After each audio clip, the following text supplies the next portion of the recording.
Hi, I'm Peter Adamson, and you're listening to the History of Philosophy podcast, brought to you with the support of King's College London and the Leverhulme Trust. Online at www.historyofphilosophy.net.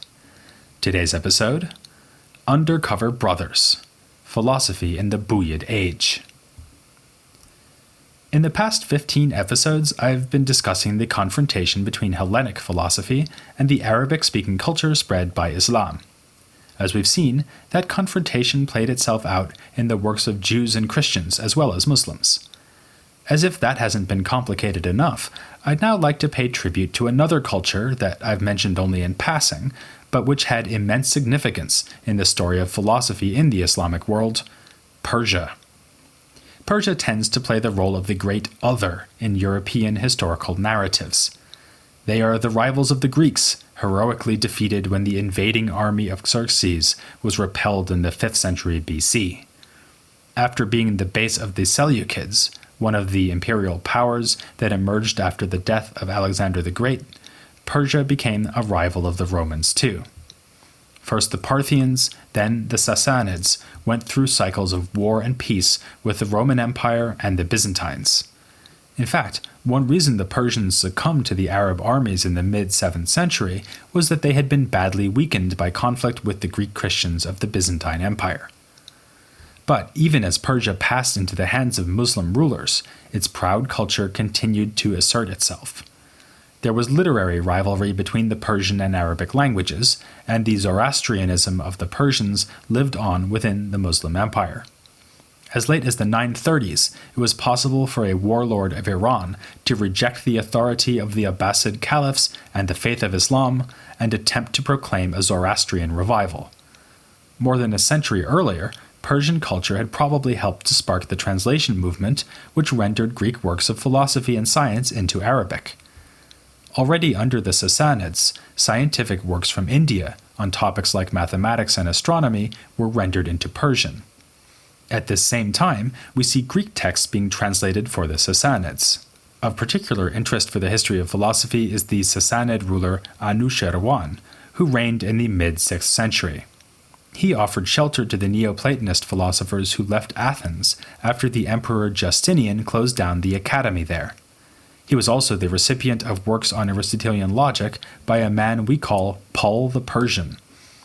Among medieval scholars, the only one whose name brings a smile to my lips more easily than Paul the Persian is the wonderfully named Arabic-Latin translator Hermanus Alemanus, which means Herman the German. In light of these earlier developments in Sassanid Persia, we can even say that the early Abbasid caliphs were simply continuing their policy when they sponsored the translation movement. Carrying on the cultural activities of the Sassanids was a way for them to claim authority for their new imperial rule. In the later Abbasid Caliphate, the Persians could exert not just cultural influence, but also political power. This was especially true in the 10th century and the first half of the 11th century, a time dubbed the Iranian Intermezzo by one historian.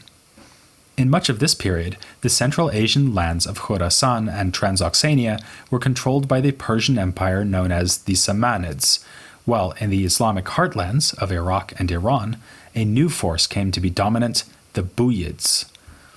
The Buyids began as 3 sons of a fisherman from the region around the Caspian Sea. Not content with fishing expeditions, the 3 brothers turned to military expeditions instead, and were so successful that the Buyid clan became the real power of the Abbasid Empire for more than a century. There was still a caliph, but what authority he retained was strictly religious. Military and political power was now in the hands of the Buyids. Both the Samanids and the Buyids revived Persian political practices, for instance by claiming for themselves the traditional Sassanian title King of Kings. Unlike the Samanids, the Buyids were Shiite Muslims. In other words, they recognized a sequence of imams beginning with the Prophet's cousin Ali and passing down through the family line. It's interesting that they were nonetheless content to allow the Abbasid caliphs to remain on their thrones. This may be because they feared the backlash from non-Shiite Muslims if they deposed the caliphs, or because they would not have been able to control a caliph who could claim descent from Ali's family, as they did with the Abbasids. The reign of the Persian Buyids and Samanids provides us with a context for understanding philosophy during this time. Philosophy in the 9th century is epitomized by al-Kindi, an Arab and native of Iraq and an intimate of the caliphs who reigned at the height of Abbasid power. In the 10th and early 11th centuries, Iraq continued to be a center for philosophy, not least thanks to the labors of Ibn Adi, al-Farabi, and the rest of the Baghdad school. But this was also a time when philosophy was blossoming in Persian cities like Rai and still further east, including places under the dominion of the Samanids. Philosophers in this period often hailed from these cities, tended to travel throughout the empire, and attach themselves to the courts of local rulers as political power became more fragmented. Furthermore, at this time we see a growing relationship between philosophy and Shiite Islam. All of this is evident if we look at the impact of al-Kindi himself and of the text translated in his circle. Two of his most important followers hailed from the eastern province of Balkh, where the Samanid rulers also originated. One of them was Abu Ma'shar al-Balkhi, the greatest astrologer of Islamic history. Supposedly, Abu Ma'shar was first an enemy of al-Kindi's, but al-Kindi won him over to the mathematical arts, and from there his career was, so to speak, written in the stars. The other was al-Kindi's student Abu Zayd al-Balkhi, who wrote on a variety of philosophical issues. We looked briefly at his writing on ethics in the last episode. Abu Zayd was in turn the teacher of al-Amiri, the most significant member of this group of thinkers we might call the Kindian tradition. Like al-Kindi's students from Balkh, al-Amiri came from the Persian province of Khurasan, in this case hailing from the city Nishapur. He complained of the prejudice against Easterners he encountered when visiting the Abbasid capital of Baghdad, and was glad to return home. The Kindian tradition helped to bring about a shift of philosophy towards the East, especially the Neoplatonic philosophy that had been translated in the Kindi circle. Al-Amiri, for instance, was fascinated by the Arabic version of Proclus that would later be influential in Latin as the Liber de Causis, or Book of Causes. You know that game Telephone, where a row of children whisper a message into each other's ears, one after another, and then giggle at the much different version that results at the end? Something similar happened here with Proclus, as the Kindi circle's reworking of his elements of theology was reworked again by al-Amiri. The Kindi circle's version brought Proclus into line with the simpler Neoplatonic system of Plotinus, and with Islam too, by making the first cause into a creator. In al-Amiri's hands, the Islamicization is made yet more explicit. For instance, the intellect and soul of the Neoplatonic hierarchy are given the Quranic names pen and tablet. And the emanation of all things from God now occurs not automatically, like light from a source or water from a fountain, but instead by a divine command. If we follow this Kindian tradition down to the 11th century, we come to another man we met already in the last episode, Abu Ali Miskawayh. He was born in Rai, the home of everyone's favorite heretical doctor, Arazi. Miskawayh was no heretic, and no doctor either, although he knew at least some works by Galen. In fact, he knew some works by just about anyone you'd care to name, having been in charge of a library at Rai that belonged to a vizier of the Buyids. As one of the best-read scholars of the era, Miskawayh wrote extensively on history, and was well placed to write philosophical works on ethics and metaphysics that combined Aristotle with the Neoplatonic texts produced by the Kindi circle. Like al-Kindi, Miskawayh saw the resulting philosophical synthesis as fully compatible with Islam. One of his more interesting treatises, called On Soul and Intellect, presents and refutes the views of an impressively skeptical and idiosyncratic philosopher. This man proposed that we can explain all the things we see in the world around us by appealing to the physical forces of heat and light, instead of immaterial entities like soul and God. To prove that heat is the principle of life, he pointed out that a heart removed from the body of an animal will continue to beat if thrust into hot ashes. Kids, don't try this at home. Unfortunately, Miskawayh does not tell us who this other author was, but contents himself with reasserting the Aristotelian and Neoplatonic doctrines that had become standard within this Kindian tradition. This is typical of him. Miskawayh was not a particularly original thinker. But then again, he wasn't trying to be. He is interesting precisely because he so clearly represents what philosophy was becoming under the Buyids. Like the Buyids themselves, he was a Shiite from Persia, and he enjoyed the support of patrons of the day, who built up impressive libraries and enjoyed the company of intellectuals. At this time, a court philosopher could be a kind of status symbol, the 11th century equivalent of an expensive artwork that is admired, but not necessarily understood. As we'll see in a few episodes, no less a thinker than Avicenna spent much of his life within this kind of patronage relationship. Could we imagine such a thing nowadays, with fabulously rich patrons lavishing their wealth on philosophers of all people, choosing one to be the star attraction of a luxuriously well-paid entourage? To be honest, I'm imagining it right now. Philosophers like Miskawayh moved in refined circles not only in socio-economic terms, but also in terms of literary style. Miskawayh was not just a philosopher, but also a historian. On this score, he might be compared to the ancient writer Plutarch.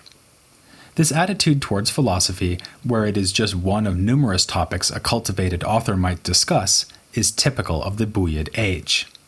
We do find more professional philosophers, in particular the members of the Baghdad school, but the less technical Islam-friendly philosophy embraced by the Kindian tradition was more culturally prevalent. We see it not just with Miskawayh, but also with Abu Hayyan al-Tawhidi, one of the great literary figures of the age. He seems to have known almost everyone, and his gossipy works are a rich source of anecdotes and witty remarks. In fact, he's our source for the report of the debate over the merits of logic and grammar between the Baghdad philosopher Abu Bishr and the grammarian as-Sirafi, which I mentioned in the episode on the Baghdad school. He also tells us stories involving people like al-Amiri and Miskawayh, and wrote a series of questions on philosophical topics which were answered by Miskawayh in an exchange which still survives today. With Miskawayh and al-Tawhidi, we see the interpenetration of philosophy and adab, the refined and improving culture I mentioned in the episode on music. Authors had been combining intellectual speculation with stylish Arabic prose since the 9th century. The best example here is the outstanding writer al-Jahiz, a student of Mu'tazilite theology who became one of the most imitated and important figures of early Arabic literature. This phenomenon of philosophical adab may have been the most significant vehicle for the cultural dispersion of ideas drawn from the Greek-Arabic translation movement. Al-Tawhidi tells of learned exchanges at court and elegant excursions into the countryside, where the participants might, for instance, debate the meaning of remarks ascribed to the pre-Socratic Empedocles.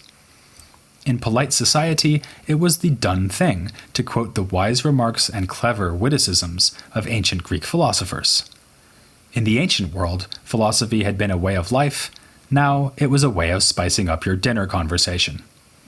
Then again, the same had already been true in the world of the Romans, as we saw when we talked about rhetoric and the second sophistic.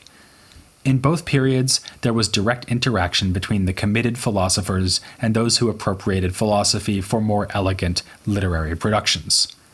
Ancient aristocrats might frequent the school of an Epictetus or Plotinus. Now, in the age of the Buyids, al-Tawhidi could back up his style with substance if he chose to do so. He had attended the lessons of Ibn Adi in Baghdad. The themes we've been pursuing in this episode, Persian culture and literary culture, and the integration of philosophy with Islam, come together spectacularly in a collection of writings by a group of anonymous authors called Ikhwan as-Safa, the Brethren of Purity. Not since the Pseudo-Dionysius have we come upon such interesting unnamed philosophers. They composed a set of 52 epistles, each one devoted to a specific topic or branch of knowledge. The epistles begin with the mathematical sciences, which include geography and, as we saw in a previous episode, music. The brethren then proceed through the departments of natural philosophy, dealing with everything Aristotle had covered and more, with treatises on minerals and plants. A third group of epistles deals with soul and intellect, and a final section treats religious questions and magic. The Brethren thus bring together an unparalleled range of material, and provide a valuable window into the state of various arts in the age of the Buyids. It would be nice to be more specific about when the epistles were written, but there is no scholarly agreement on that. Nor, as I say, do we know for sure who these Brethren of Purity were. Al-Tawhidi, ever a source of intriguing hearsay, preserves the most specific and plausible account. He identifies several of the Brethren and puts them in the Iraqi city of Basra, in the company of an official of the Buyid government. Some scholars today are skeptical about the details of this story, but for our purposes it's enough to note that the Brethren are, in their own right, to some extent typical of the philosophical culture of their day. Though they seem to have worked in Iraq, they may have had an Eastern cultural background. For one thing, they occasionally use Persian terminology. And then there is their name. The phrase Brethren of Purity derives from a collection of animal fables that was, in Arabic, called Kalila wa Dimna.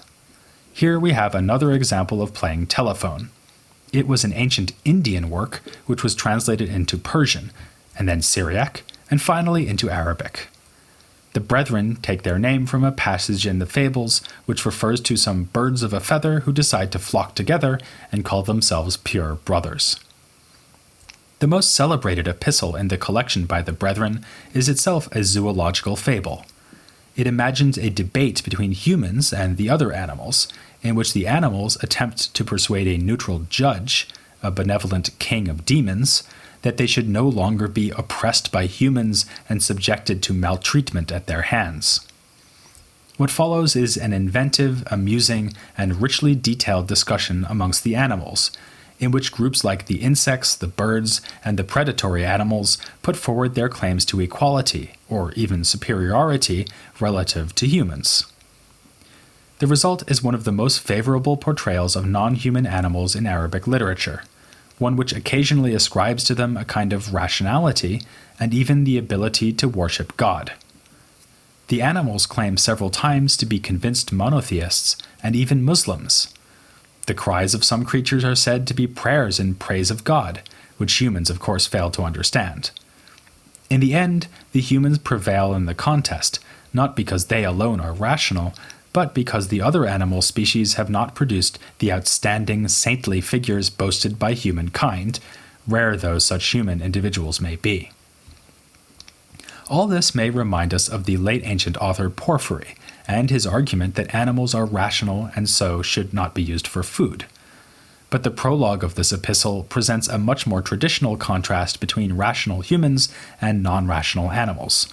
So maybe the more favorable portrayal of animals in the fable is occasioned by the literary context, rather than any deeply held views on animal psychology. In the end, the Brethren seem most interested in commenting indirectly on humankind, as when they show the animals debating the nature of perfect kingly rule. That brings us to another controversial question about the Brethren: what sort of Muslims were they? Their works contain numerous clues that they may have been Shiites of some kind, and the epistles were later avidly read by Ismailis. The Ismailis were a branch within Shiite Islam which achieved a remarkable political success around the time that the Buyids dominated in the Abbasid realm. The Fatimid Caliphate, which held control of Egypt from the early 10th until the later 12th century, was Ismaili. This unprecedented success for Shiite Islam created a base from which missionaries could be sent into the rest of the Muslim empire, seeking converts. It's possible that the Brethren of Purity were themselves Ismailis, and if so, they were not the only philosophers of the time to subscribe to this variety of Shi'ism. Several of the da'is, or proselytizers, who promoted the cause of Ismailism, drew on Hellenic philosophy to provide a systematic account of their religious beliefs.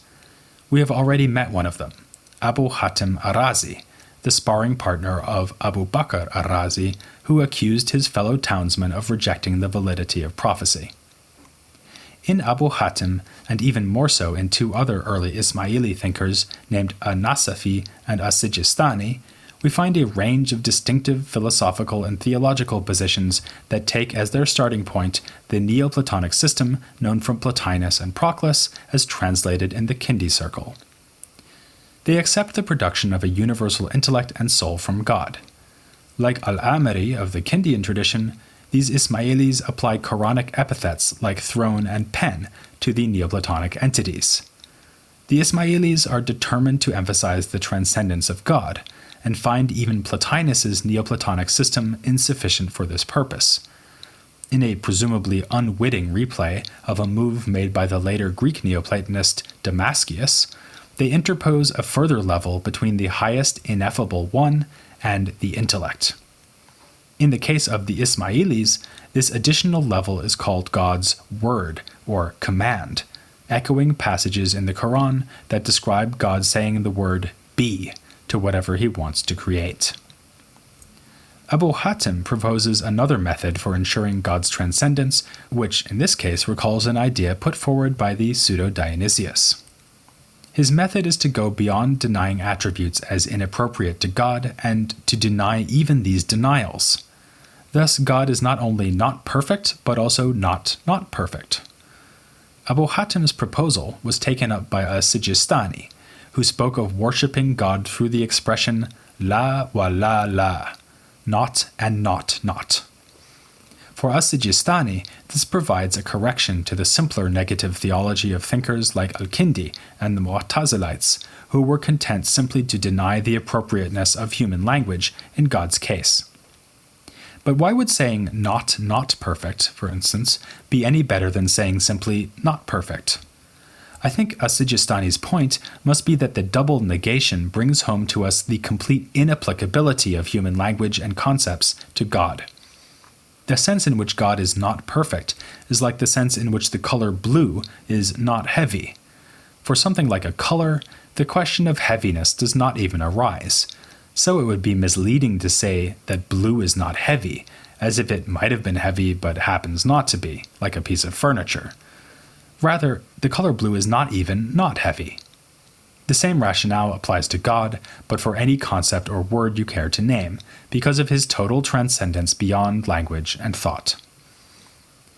The Ismaili philosophers faced a challenge other Neoplatonizing thinkers of their day did not. They needed to explain the need for guidance from an imam. This was, after all, what made them Shiites. They did so by integrating the imam into a hierarchical system of reality, which has a series of prophets laying down bodies of legislation as a concrete realization of the truths of the universal intellect. This sounds very like the view of prophecy we find in al-Farabi, and indeed, at least one Ismaili thinker seems to have been powerfully influenced by him. This is the somewhat later al-Kirmani, who shifted away from the more traditional Plotinus-style Neoplatonism of figures like As-Sijistani to embrace a system more like that of al-Farabi with his series of celestial intellects. But, despite these points of disagreements, the Ismailis generally would have agreed with one another, and disagreed with al-Farabi, in holding that a law handed down by a prophet is not enough. This law also needs to be interpreted, which is the role of subsequent figures who explain the inner meaning of the prophet's revelation. In the case of the Islamic revelation, the needed interpretation was, of course, brought by Ali and his descendants. These claims were robustly attacked by some other Muslims. They accused the Ismailis and other Shiites of demoting the importance of the prophet himself, by suggesting that his revelation would be useless without guidance from later divinely appointed interpreters. And they accused the Ismailis of having an esoteric view of Islam.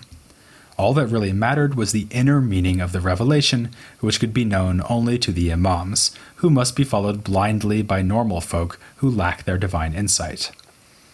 Against this, Ismailis like As-Sijistani and al-Kirmani were careful to insist on the importance of the outer aspects of Islam.